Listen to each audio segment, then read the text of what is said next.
দেখছেন বাংলা বার্তা, সত্য খবর এখন আপনার নাগালে। আমাদের চ্যানেলটি সাবস্ক্রাইব করুন, দেখতে থাকুন, সঙ্গে থাকুন। ৭৯তম স্বাধীনতা দিবস পালিত হল হুগলির বৈদ্যবাটি চৌমাথা ভাই ভাই সংঘের ক্লাব প্রাঙ্গণে। পতাকা উত্তোলন করেন অল বেঙ্গল মাইনরিটি অ্যাসোসিয়েশনের সভাপতি ও ফুরফুরা শরীফের ভূমিপুত্র আবু আফজাল জিন্নাহ, সৈয়দ মুর্তজা আলী, ক্লাব সেক্রেটারি রাজীব আলী। এদিন স্বাধীনতা দিবস সম্পর্কে বক্তব্য রাখতে গিয়ে আবু আফজাল জিন্নাহ বলেন, ১৯৪৭ সালে দেশ স্বাধীনতা অর্জন করেছিল ব্রিটিশদের হাত থেকে। ইতিহাস ভুলে গেলে হবে না। ভগৎ সিং, ক্ষুদিরাম বসু, মাতঙ্গিনী হাজরারা যেমন জীবন দিয়েছে, ঠিক তেমনি ব্রিটিশদের বিরুদ্ধে জীবন দিয়েছে আশফাকুল্লাহ, জাফর থানেশ্বরী, কর্নেল শাহনওয়াজ খান, সুরাইয়া বাদরুদ্দিন তাইয়েবজি এবং হাজার হাজার উলামা হজরতগণ শাহাদাতি বরণ করেছে দেশকে ভালোবেসে। সৈয়দ মুর্তজা আলী বলেন, নতুন প্রজন্ম আসল ইতিহাস মূল্যায়ন করুক, জানতে পারবে ভারতবর্ষ গণতান্ত্রিক এক দেশ, যে দেশে সব ধর্মের মানুষ বসবাস করে। ধর্মীয়ভাবে কোনো ধর্মের মানুষ অন্য কোনো ধর্মের মানুষকে আঘাত করে না। কিন্তু দুঃখের বিষয়, আজকে রাজনৈতিক স্বার্থে একটা অশান্তির বাতাবরণ তৈরি করতে চাইছে। ক্লাব সেক্রেটারি রাজীব আলী সকল দেশবাসীকে অভিনন্দন ও শুভেচ্ছা জানিয়েছে। দেশবাসীর কল্যাণ কামনা করে দোয়া করা হয় এবং শেষে কচি কাঁচাদের বিস্কুট, লজেন্স, মিষ্টি ইত্যাদি বিতরণ করা হয়। স্বাধীনতা দিবস ভারত ব্রিটিশদের হাত থেকে স্বাধীনতা পালন আদায় করেছে আজকের দিনে।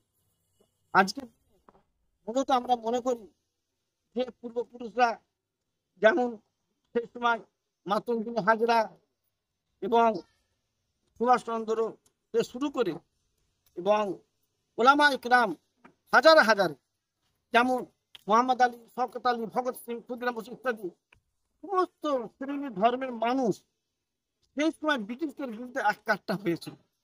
কারণ ব্রিটিশরা সেই সময় ভারতকে দখল করে ভারতের ওপর জুলুম এবং নির্যাতন চরমভাবে করেছিল। মানুষ, সাধারণ মানুষ একটা চাষাবাদ করতো, চাষাবাদের ফসল তারা নিয়ে নিত, চাষ করতো, নীল চাষ করার পরিপর সে নীল চাষ করে বাক্সবন্দি করে এমন কোনো বাক্সবন্দি হয়ে বিদেশে যায়নি যে বাক্সটা বাংলার মানুষের রক্তে লালে লাল হয়নি, যে বাক্সটা বাংলার মানুষের রক্তে রঞ্জিত হয়নি।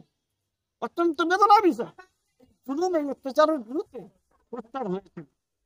ব্রিটিশদের এখনো উত্তরস্বরী কিছু জীবিত রয়েছে, তারা নানা রকম ভাবে সাধারণ মানুষকে বিভ্রান্ত অসুবিধার মধ্যে। স্বাধীনতার অনেক ভাগ আছে, যে স্বাধীনতা ব্রিটিশদের হাত থেকে ভারতবাসী হিসাবে মানুষ স্বাধীনভাবে থাকবে। আমরা আজকে লক্ষ্য করছি বর্তমান সময় বিভিন্ন রকম ভাবে বিভিন্ন শক্তি প্রয়োগ করে সাধারণ মানুষকে এদিক সেদিক করে হেনস্থা করছে, সাধারণ মানুষকে অসুবিধায় ফেলে দিচ্ছে। এটার বিরুদ্ধে আমরা চাই যে ভারতবর্ষ এমন একটা গণতান্ত্রিক দেশ, এই দেশের জন্য বাবা সাহেব আম্বেদকর সংবিধান রচনা করেছিলেন, যেখানে বসবাস করবে হিন্দু সম্প্রদায়ের মানুষ, মুসলমান সম্প্রদায়ের মানুষ, খ্রিস্টান সম্প্রদায়ের মানুষ, সমস্ত সম্প্রদায়ের মানুষ এখানে বসবাস করবে। সবার সমানভাবে অধিকার দেওয়া রয়েছে, কারো কোন রকম ভাবে অধিকার খর্ব করার অধিকার কারোর নেই। এটা সংবিধান অধিকার দিয়েছে আমাদের, সংবিধান সম্মত।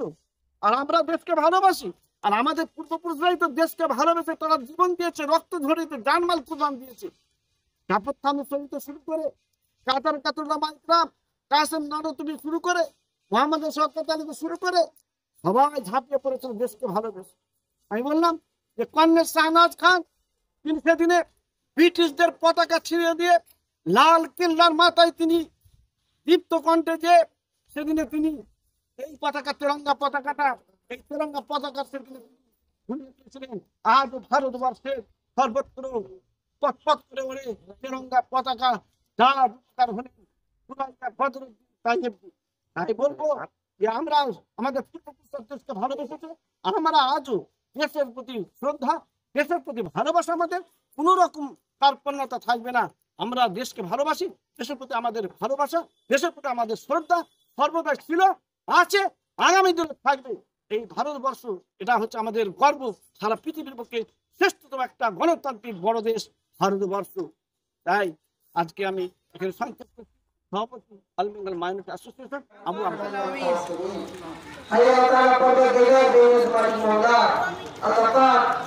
তোমার নবীর একটা হাদিস আছে, মাওলা আল্লাহ নিজের দেশকে ভালোবাসা সুন্নাত আল্লাহ নবী একটা বড় সুন্নাতের মধ্যে পড়ে।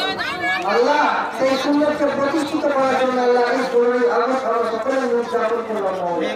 আল্লাহ পাক এই উদযাপনের পরিবর্তে আল্লাহ এই উদযাপনের যে লক্ষ্য উদ্দেশ্য আল্লাহ যাদের মাধ্যম দিয়ে আমরা এই 15 আগস্ট উদযাপন করলাম আল্লাহ সেই যারা রক্ত রয়েছে যারা রক্ত ঝরিয়েছে আল্লাহ যারা ঘর ছেড়েছে আল্লাহ যারা নিজের জানকে কুরবান করে দিয়েছে আল্লাহ ওই সমস্ত মানুষদের সকলের পরিবারকে সমাধান পৌঁছে দেবেন আল্লাহ পাক খাস করে আল্লাহ আপনি আমাদের সকলকে কবুল করে নেবেন আল্লাহ পাক খাস করে আপনি আমাদের সকলকে কবুল করুন برحمتك يا ارحم الراحمين والحمد لله رب العالمين آمين آمين